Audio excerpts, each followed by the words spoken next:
Prologue. The flower girl, a vision in a baby blue ruffled dress, fidgeted as her mother placed matching bows in her curly brown ringlets. Older girls chattered around her, checking their lip gloss and adjusting their bridesmaid dresses in the wall-sized mirror. In the background, the strains of the wedding vocalist could be heard from the church sanctuary. Sunlight beamed through the windows, warming the room and reminding everyone of the early spring beauty outside. It was a fine Saturday for a wedding, and in a small adjacent room, the anxious bride sat alone, trying to convince herself that it was going to be all right. Violet recalled the day that Michael proposed as having been one of the happiest days of her life. It was during a Christmas-time trip to Biltmore Estate, and she had tearfully accepted his proposal in the presence of many onlookers. Today was supposed to be even better, but she had an uneasy feeling, and she knew it wasn't just premarital jitters. She couldn't figure out what was wrong. It was a feeling of dread tinged with panic. It made her stomach churn, her head throb. She was marrying the most wonderful man in the world, loving, devoted, hard-working, not to mention very handsome with a disarming smile.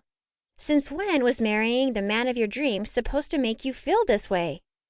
Violet threw her head back, finishing off what was left of her bottled spring water, and said a silent prayer. She wondered if Michael had arrived at the church and if he was going through the same emotional turmoil. Traffic in all lanes on Beatty's Ford Road had slowed to a crawl as pedestrians and motorists alike viewed the jumble of crushed metal and shattered glass. The remains of a red Jaguar and a black F-150 pickup crushed together. Sirens shrieked as police cars, a fire truck, and 2 ambulances made their way to the scene, adding to the confusion and chaos. Suddenly, the driver's side door on the pickup swung open and a short, wiry man, maybe in his 40s, fell out of the truck and onto the pavement. He lay there for what seemed like an eternity, but by the time paramedics reached him, he was on his feet, wobbly and unsteady, but determined to leave the scene on foot. When 2 paramedics tried to stop the man from leaving, he flew into a rage, the heavy smell of liquor filling the air as he cursed and threw punches. Only a police officer's taser gun was able to subdue him. Nothing could be done for the man in the black tuxedo, decapitated behind the wheel of the Jaguar convertible. His chest was crushed by the steering wheel, his body mangled beyond recognition. When they cut him out of what was left of his car, they found a small box in his pants pocket. Inside the box was a set of platinum and diamond wedding rings, one for him and one for his bride. The rings were in perfect condition and were supposed to be given to Troy, the best man, to keep until the actual ceremony. However, as Troy made his way through the snarled traffic and saw a headless body in a tuxedo being cut out of the mangled red Jaguar that belonged to his best friend Michael, he knew there wasn't going to be a wedding that day.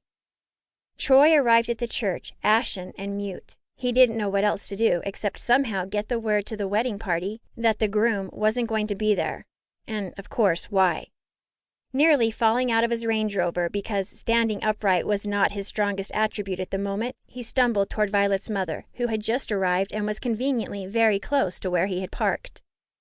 The mother of the bride, a rigid, uptight woman not accustomed to public displays of emotion, recoiled at the sight of the vaguely familiar man stumbling toward her. But upon hearing the words, "It's Michael, he's gone," she dropped to the pavement next to the best man and started to console him, rocking back and forth while he stammered about what had happened. She wondered how to tell her daughter.